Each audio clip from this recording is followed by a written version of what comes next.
तो बीजेपी क्यों हार रही है, इसका विश्लेषण लगातार आपने देखा होगा कई दिनों से चल रहा है और हम भी नए नए पॉइंट्स आपके सामने लेकर आ रहे हैं। जैसे जैसे एक चुनाव का जो डेटा है हमारे पास आ रहा है, उस डेटा से बहुत सारी बातें समझ में आती हैं कि इस बार लोगों ने इस तरह की वोटिंग क्यों की, क्या कारण हो सकते हैं।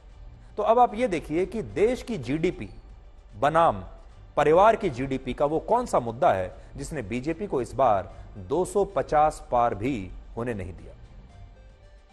भारत इस समय दुनिया की 5वीं सबसे बड़ी अर्थव्यवस्था है। जीडीपी ग्रोथ रेट के मामले में अमेरिका, चीन, Britain, France, Germany, Italy, Japan और रशिया जैसे बड़े देश भारत से बहुत पीछे हैं, आसपास भी नहीं है। अखबारों में हम रोज पढ़ते हैं हमारी इकोनॉमी बहुत शानदार तरीके से आगे बढ़ रही है और बढ़ भी रही है, इसमें कोई शक नहीं। लेकिन एक कड़वी सच्चाई यह है कि देश की जीडीपी से कई बार ग्रामीण इलाकों के गरीब परिवारों की जीडीपी पर कोई असर नहीं पड़ता और लोग देश के जीडीपी ग्रोथ रेट से पहले यह देखते हैं कि उनके अपने परिवारों की आय का ग्रोथ रेट क्या है, उनके परिवार की आय की विकास दर क्या है, उनके परिवार की आमदनी की विकास दर हो रही है या नहीं, बढ़ रही है या नहीं। और उनके लिए फिर देश की अर्थव्यवस्था के आंकड़े कोई ज्यादा मायने नहीं रखते। और इस बात को आप इन आंकड़ों से समझिए। जिस ग्रामीण भारत में लोकसभा की सबसे ज्यादा 343 सीटें हैं, वहां बीजेपी का वोट शेयर इस बार सबसे ज्यादा कम हुआ है। यानी बीजेपी को ग्रामीण भारत से इस बार कम वोट मिले हैं।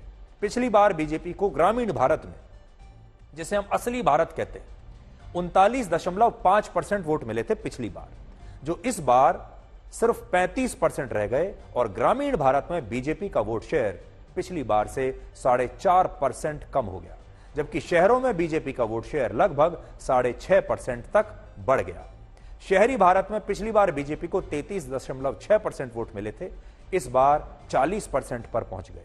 और इसका कारण यह है कि शहरों में लोग देश की अर्थव्यवस्था के आंकड़ों से प्रभावित हो जाते हैं, शहरों में लोग आंतरिक सुरक्षा के बारे में जागरूक होते हैं, शहरों में लोग आतंकवाद जैसे मुद्दों पर जागरूक होते हैं, शहरों में लोग पूरी दुनिया में भारत का जो वर्चस्व बढ़ रहा है ऐसी चीजों से प्रभावित होते हैं, सिक्योरिटी से प्रभावित होते हैं और जो बाकी की जो चीजें होती हैं उनसे प्रभावित होते हैं।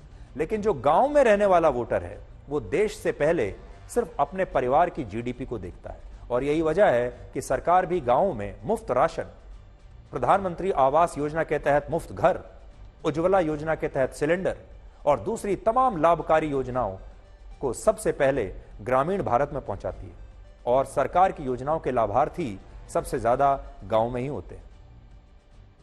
तो देखिए, मोदी सरकार ने असल में जो ग्रामीण भारत है उसके लिए योजनाएं तो इतनी सारी लेकर आए, शौचालय बनाए, प्रधानमंत्री आवास योजना के तहत घर बनाए, सबके बैंक अकाउंट खुलवाए और सड़कें और बहुत सारी उज्ज्वला योजना के तहत सिलेंडर, ये सब कुछ दिया। लेकिन ये जो लाभार्थी थे इन्होंने ये सब ले तो लिया लेकिन वापस मोदी को वोट नहीं दिया। अगर इस बार गांव में बीजेपी को वोट नहीं मिले तो इसका कारण यही है कि गांव में लोगों के लिए देश से पहले अपने परिवारों की जीडीपी का मुद्दा बड़ा था।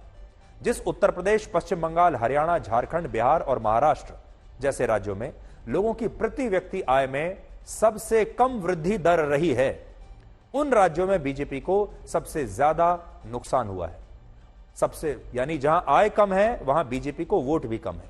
और इससे पता चलता है कि लोग देश की जीडीपी के बारे में तब सोचकर वोट करते हैं जब उनके खुद के परिवारों की जीडीपी अच्छी होती है।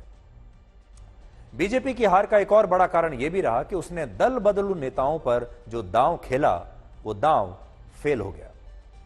बीजेपी ने कुल मिलाकर 43 सीटों पर ऐसे उम्मीदवारों को उतारा जो दूसरी पार्टियों से आए थे, लेकिन इन 43 में से 29 नेता चुनाव में हार गए। 29 नेता चुनाव में हार गए।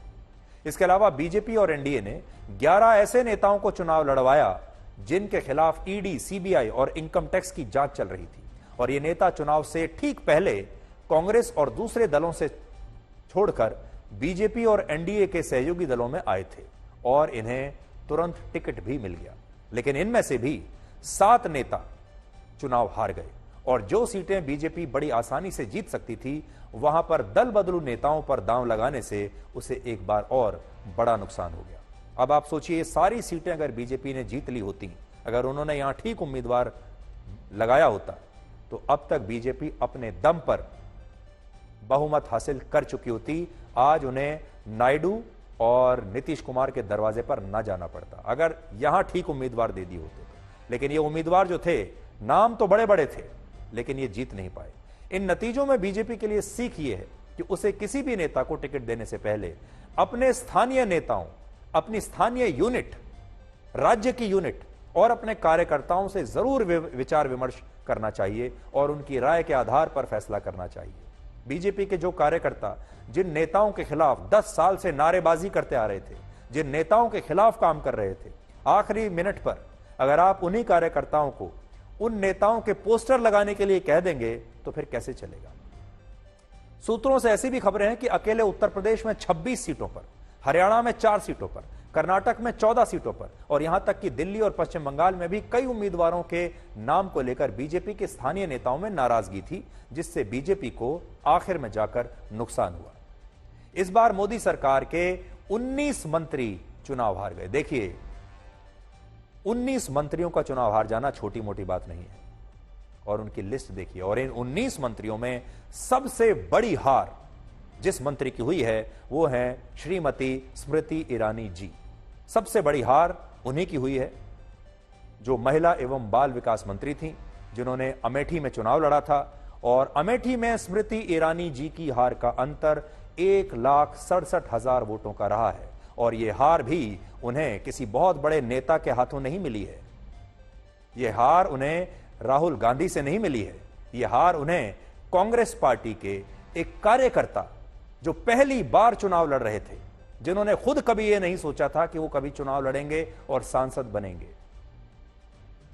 उन कार्यकर्ता किशोरी लाल शर्मा से उनको इतनी बड़ी हार मिली है। और मोदी सरकार के जो 19 मंत्री हारे हैं, उनमें सबसे बुरी तरह हारने वाली मंत्री हैं श्रीमती स्मृति ईरानी जी।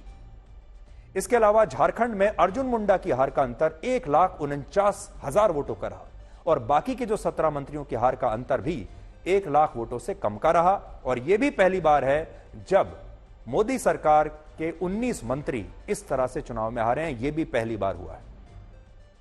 हालांकि आज यहां आपको यह बात नहीं भूलनी चाहिए कि वर्ष 1984 के बाद से आज तक कांग्रेस पार्टी देश के लोकसभा चुनाव में 232 से ज्यादा सीटें कभी नहीं जीत पाई है। 1984 से लेकर आज तक 40 साल हो चुके।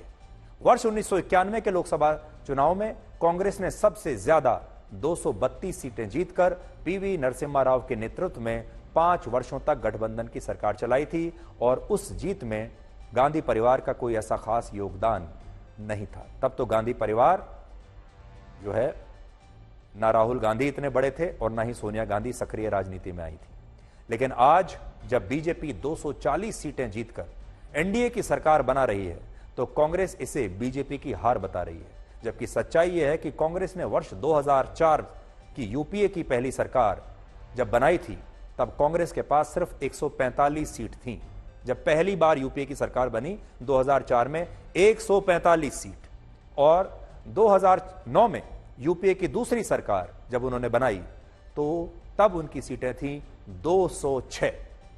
तो जब कांग्रेस को 206 सीटें मिलती हैं तो वो कहती है कि हमारी विजय हुई है, पूरे देश ने हमें वोट दिया है और जो जनादेश है वो हमारे पक्ष में है। जब 206 सीटें उनको मिल जाती हैं और जब 240 सीटें बीजेपी को मिलती हैं तो वो कहती हैं, जो कहते हैं कि ये जनादेश बीजेपी के खिलाफ है, ये नरेंद्र मोदी के खिलाफ है, लोग मोदी को नहीं चाहते।